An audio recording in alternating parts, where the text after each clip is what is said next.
Hello everyone, how is it going? Thank you so much for joining in. Okay, and we're going to resume from where we left. Okay, and let me show you where exactly we left.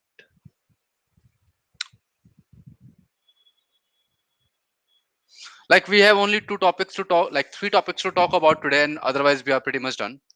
Okay, so like I would like to know, like people who are here, like how many of you have, you know, took a look at the assignment or have tried them?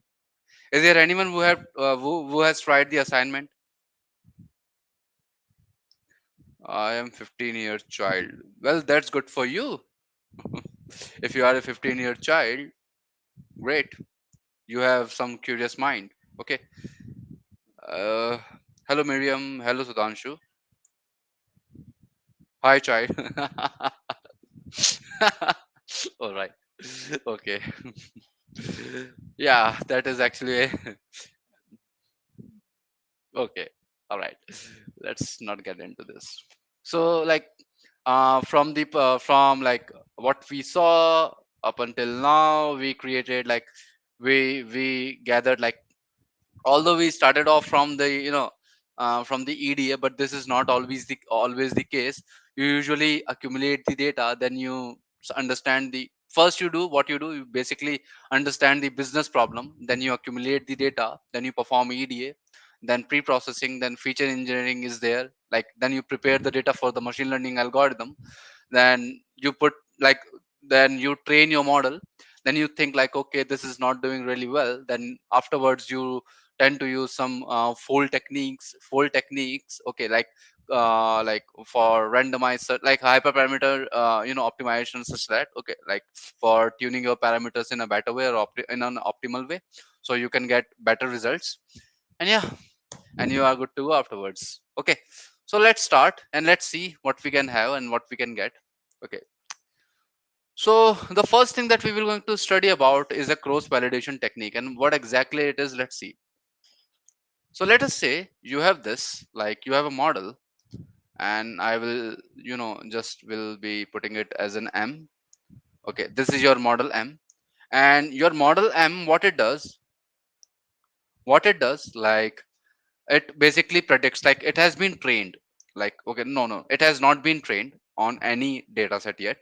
But what I want here, like what exactly my goal here is, I want to check the average score for five folds. What exactly do I mean by that? Let me actually just butcher it down. What exactly do I mean by that? Yeah, you have this model and you have also the data set, right? I will be calling it D. Okay, let us suppose like this is my task, and instead of having five, let's actually have, instead of having five, let's have, like I want to split my data set across n folds. And how exactly it will be useful, you will get the gist. Let's say I want to check the average score for n folds, and n could be here any real number, but it has to be an integer one, like 1 2 3 4 etc etc. Okay, so how, like not 5 though, but n here. Okay, so how exactly we can achieve this, let's understand. So what we can do in our, like the technique that we are talking about here is the cross validation score or cross validation technique.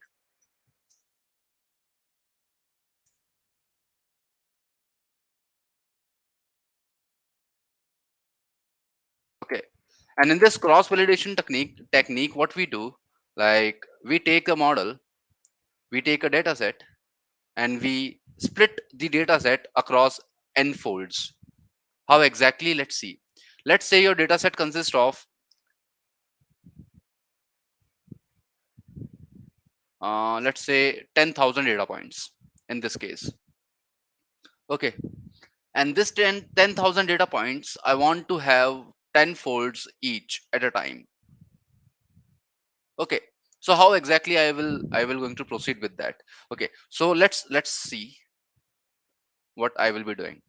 I will be taking like out of let's say from the 10 data, like 10 folds, let's say 9 9, like okay, not the 10 fold, but let's say 100 folds. So if you remove like if you subtract 10,000 minus 100, what you will gonna get? 99 00.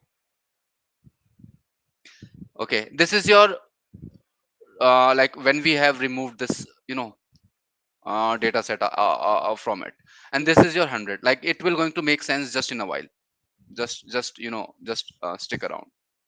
So what you do while cross validation, you iterate let's say for 5 folds. Let's say I am iterating it for, let's say, 5 folds, or it could be like, it could be anything. But in order to convert this into 5 folds, how many data set I will be processing at a time? Like two like I believe 200, right?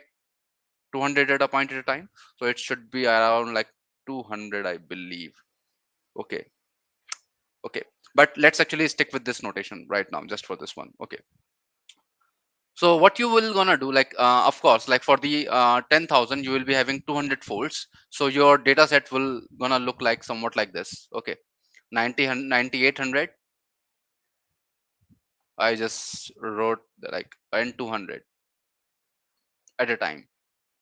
Okay, so you will going to train your model, like you know let's not focus upon this one now, because earlier I thought it could be something else, but right now not. Okay, so what you will gonna do in this case?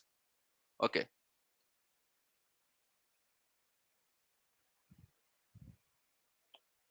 you will going to train your model on this data set while keeping this data set as holdout.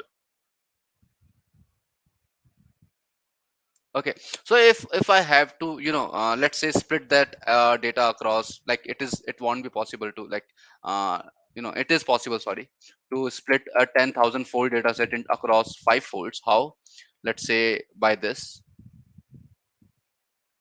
I have 5 folds here: one, two, three, and four, and this will be a five. And in each fold, I have 200.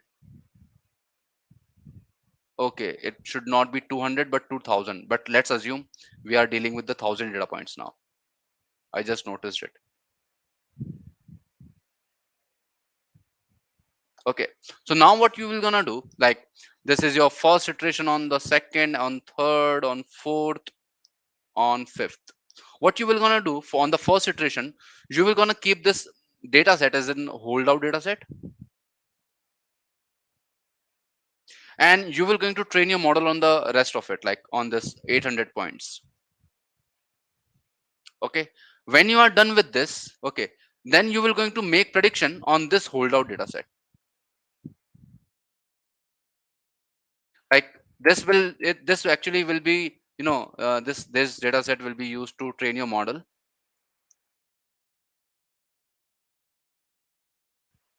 and this holdout data set will going to go through this model, and will going to return an average score, or sorry, an score. Let's call that score as S1. Okay, same goes for this. But right now, instead of putting this, like for the first iteration or the first block, instead of having this as a holdout, on my next iteration I will be having this as my holdout, and I will going to train on this and rest of this. And suppose we get S2 for that, from that, then again we're going to put this as a holdout, and you get the gist. So I will be having 5 scores here: S1, S2, S3, S4, S5. Okay, and now what you can say, like these are your cross validation scores. Basically, cross validation, what we do in the cross validation, you keep a fold as a holdout, and you train your model on the rest of the data points. Okay, let me see if you do have any questions. Okay, all right, so yeah, quite easy. Okay, so let's actually see that in action. How exactly?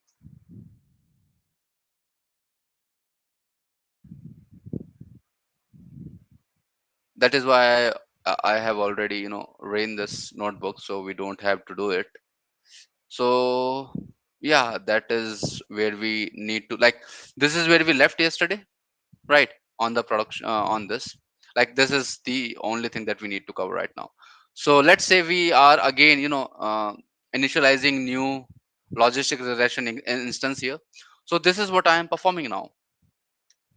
Okay, so you can either do like this, like if I have to write a model, like if I have to write a new you know cross validation, let's say for this.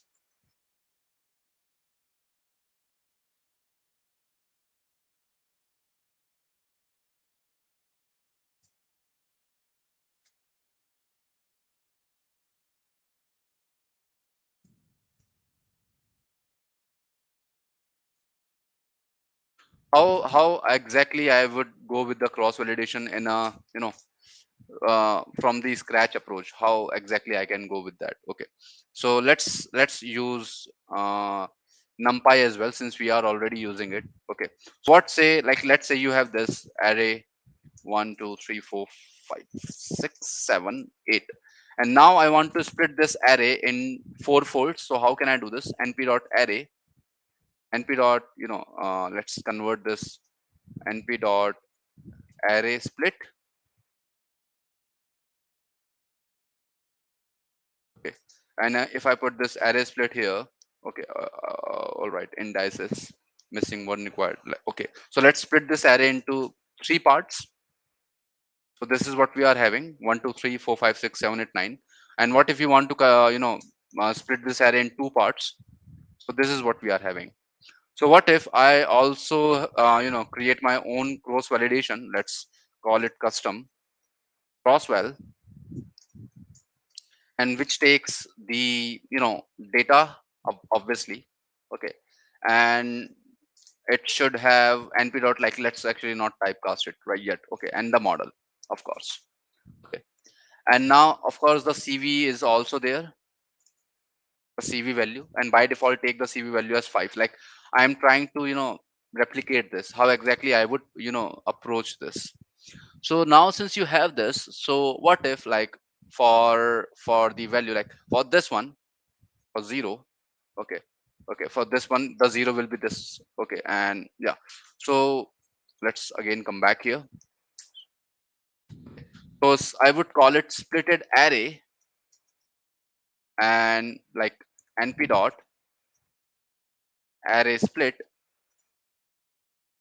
and data cv. Okay, I will just going to call it a cv. Okay, and now what I want to iterate over each value. Okay, let's see, like, what do I mean by that? And I will just going to, let's call it as a holdout value. Okay, and let's call it as a none initially, because we are not having any holdout value just yet. And for this, for array, and let's call it like splitted array. Okay, and for that, like the holdout, let's say it is the first value itself. Okay, and what I will be performing now, I will be performing the intersection. Sorry, yeah, not the intersection though, but the symmetric differences between my this set and this set. Like, what do I mean by that? Like, it will just going to make sense. Just actually uh, stick around. Like, if I actually do this, let's say set of 1 2 3, not like this though, but 1 2 3 minus set of, let's say, 2, I shall get. Okay, I think I need to do this and also do this. So what I will gonna get here, like, this is my holdout data set. So I will just going to convert this, like, if I have to show you, like, here, let's call this holdout. Hold is equals to none, and for array, and let's say splitted array, or np dot array split. Okay, and call this array, and let's have a split of, let's say, 3 or 3. Okay, 3, 4. 4. Okay, 4 will be fine. And let's call it simple a value, something like that, because we already have an array. Okay, so for first value, hold value could be like your value itself, the first value itself. Okay, and now what I can do, the train data, I can call it a train data. Train data will be what? Your set of all the values of, in your np dot split split array and 4. Okay, and afterwards minus set of your hold value. Right. Now let's print the hold value and set value both. Both. Hold, and I will just going to call it a, you know uh, hold value. It should be hold, and afterwards we have set value. Be set, not the set but the training value, of course. Train value, and it should be what? Your train data. Run this. What just happened? Uh, uh, I believe it does not support, I think, np dot symmetric difference happening. Just a sec. np dot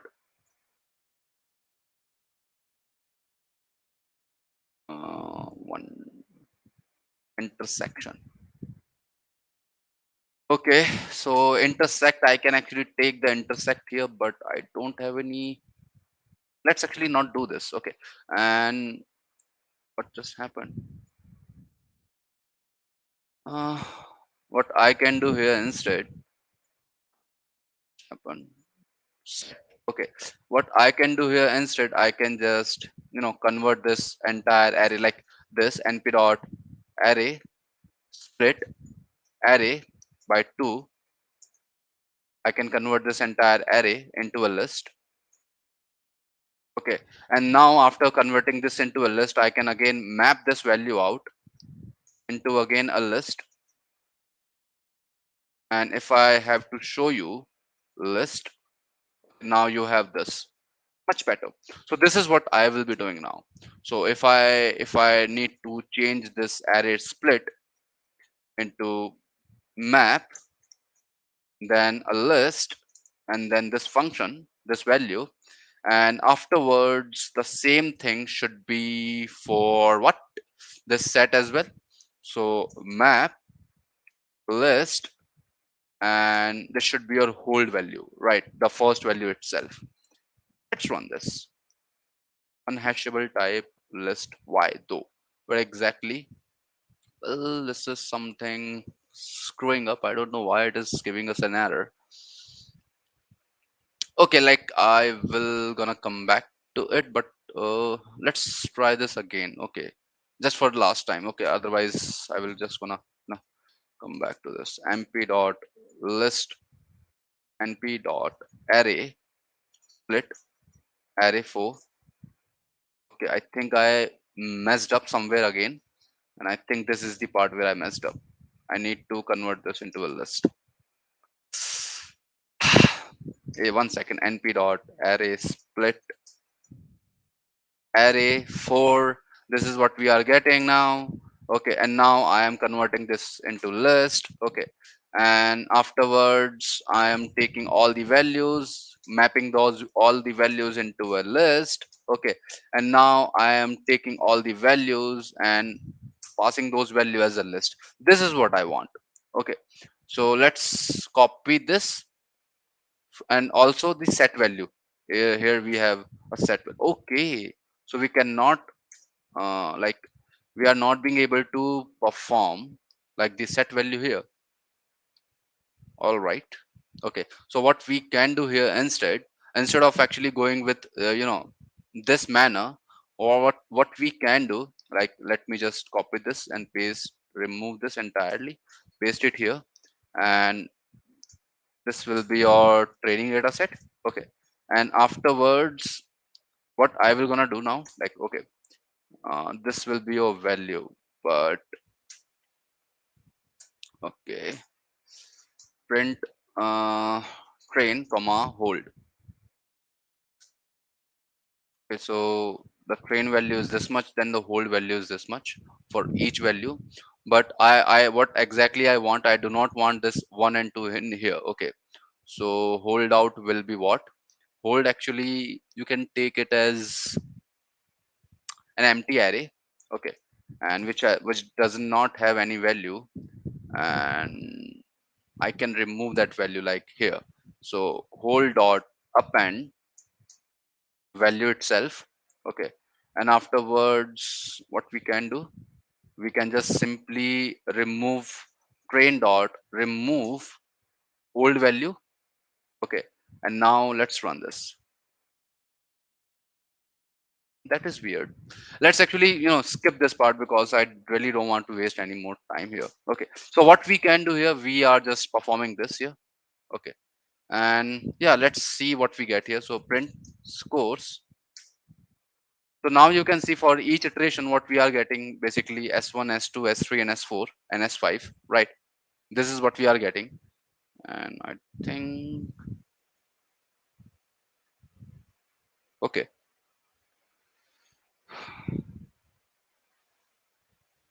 people are here from the commerce background as well. Okay, so this is what you are getting here. Okay, so the mean average score is 80% with 5 folds. What about like decision tree? You can also calculate this with the decision tree as well. So if I have to calculate the means as well, so you can calculate mean quite easily, which is 80%. And along with the decision tree, mean will just gonna get till 79, almost 79, percent. Like, okay. So yeah, that is what you can do with the cross value score. Okay.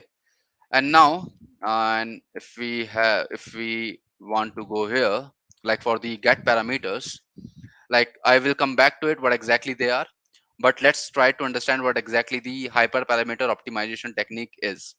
I will going to show you what exactly it is by giving you an example here.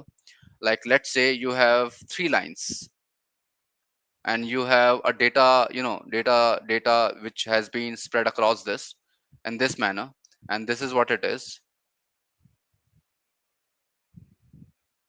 Okay, let's say this one is your L1, let's call it as L2, and let's call it as L3. Okay, and for this, and let's say for this L1, L2, and L3, what I want, like, can anyone tell me what exactly and which line exactly fits the best? I think for like this is actually my data set. If I color this up, this is my data set, and I showed you like in my slides or in our earlier slides, this is what we do. So which line I believe this L1 line is fitting the best here, then like maybe the L2, then L3 is the worst, right? So what is happening here, like for this L1, we have different set of M and C. Call them M1 and C1. We have here M2 and C2, and M3 and C3.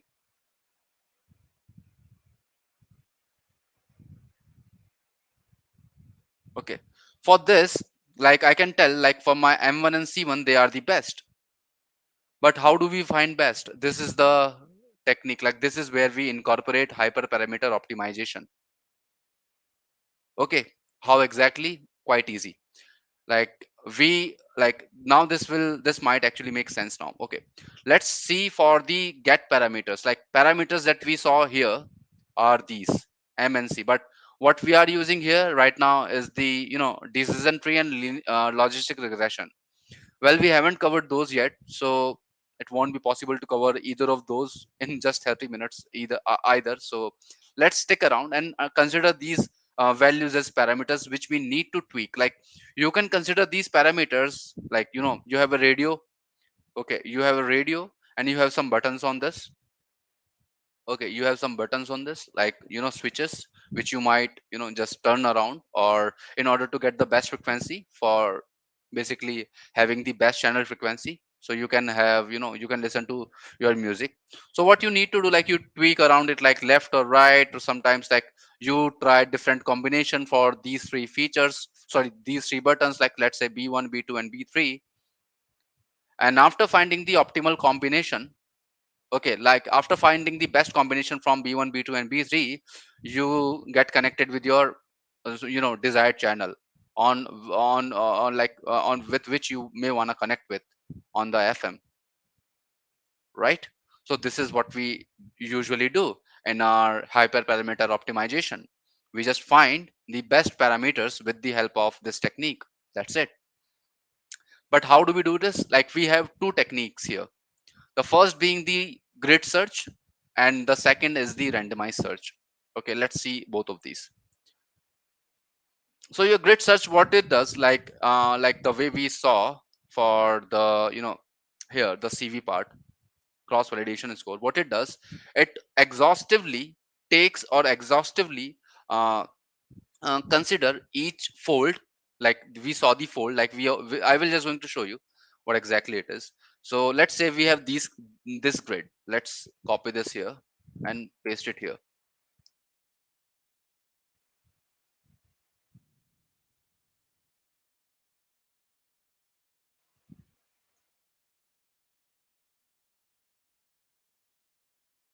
So what you will gonna do here, like you will be having the, like we have some parameters in our logistic regression class as well. Okay, the first, it could be Newton CG, LBFGS, lib linear. And also we have penalty and C value. C value is with what value you may wanna penalize your weights with. Just don't just don't right now try to understand everything at once, or maybe nothing at all. Like these are, you can consider this is actually a B1, button 1, button 2, and button 3. And I need to tweak these values in order to get the best parameter or best accuracy possible with my model. So this is what we will gonna do. Like we will going to tweak some values, we will going to use some combinations, and in the end we will be having a optimal combination in order to achieve the best accuracy possible along with the best possible model. And this actually occurs with the, like you can have this with two methods. The first being the grid search CV.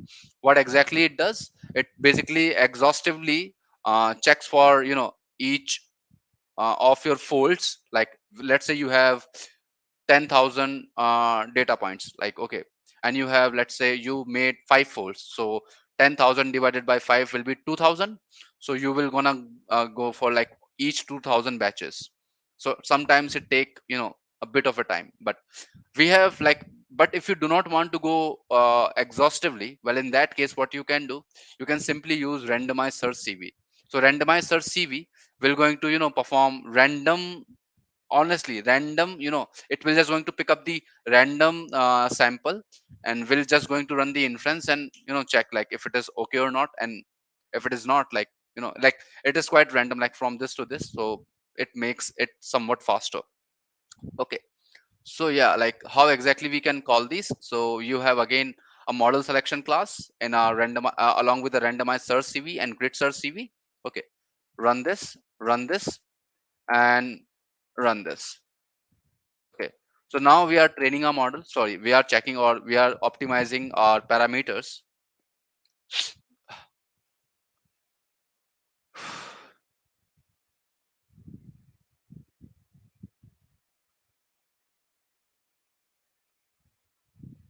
It might take some time, and okay, because it usually takes time. The grid search CV always takes some time. Okay, but you can see here the results: 80% on the training set and 84% on the test set. It was with what, like with your uh, logistic regression, I believe. Yeah, LR. And the mean text score was this much, and mean train score was this much, like 79% and 79% for both. So it is doing pretty much good. Okay, so yeah.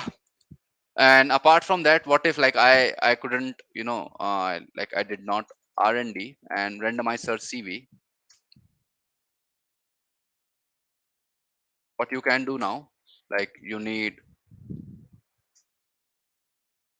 the estimator. In this case, estimator, actually let's call this as a DT, decision tree.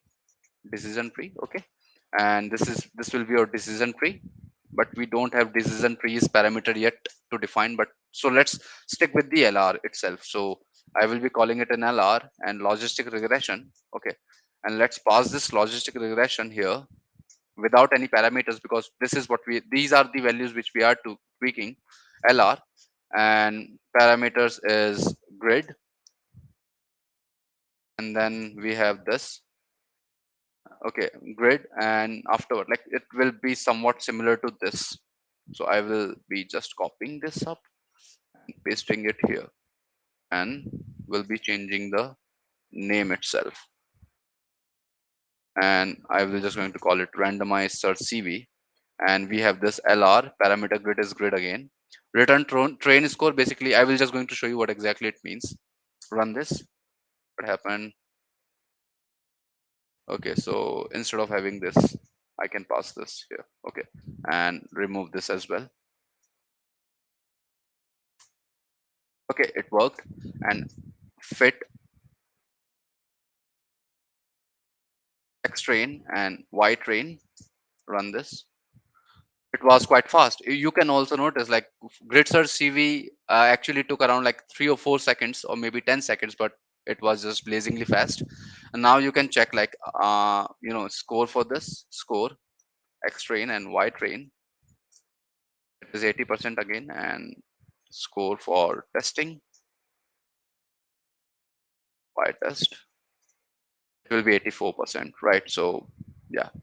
And how exactly you can see this? Like you can simply call rnd dot cv results, or whatever the cross fold results that we have performed. So what you can do here, cv results, and you shall have all these values. Okay, so this is what I am doing here. Mean fit time, like it doesn't make sense right now honestly. Okay, so yeah.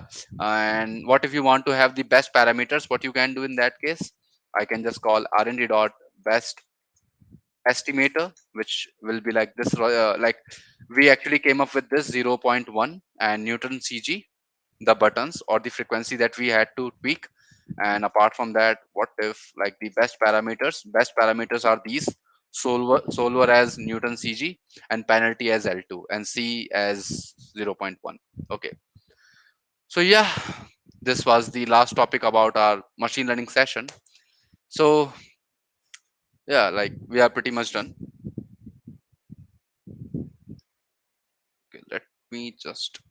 So if you do have any questions, please ask. Okay, and I will going to answer those. And if not, then we can wrap this session up. Come on, guys, ask me questions.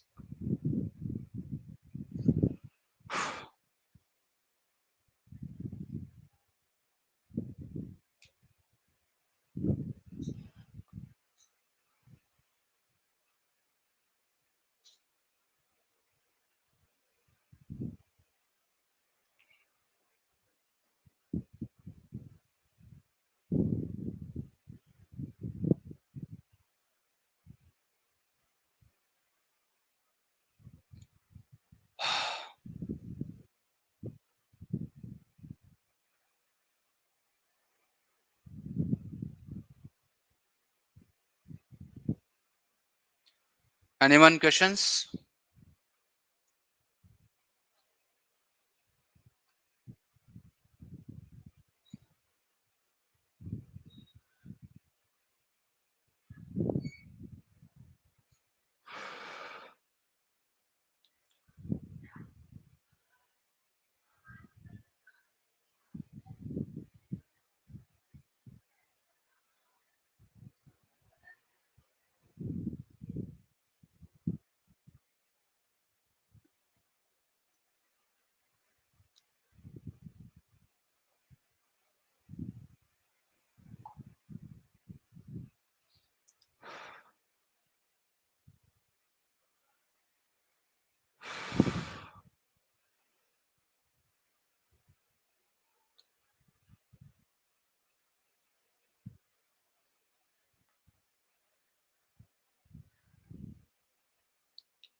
All right, guys, then I think we don't have any questions yet. So let's end this session. And thank you so much for joining in. See you next time. Okay. Bye.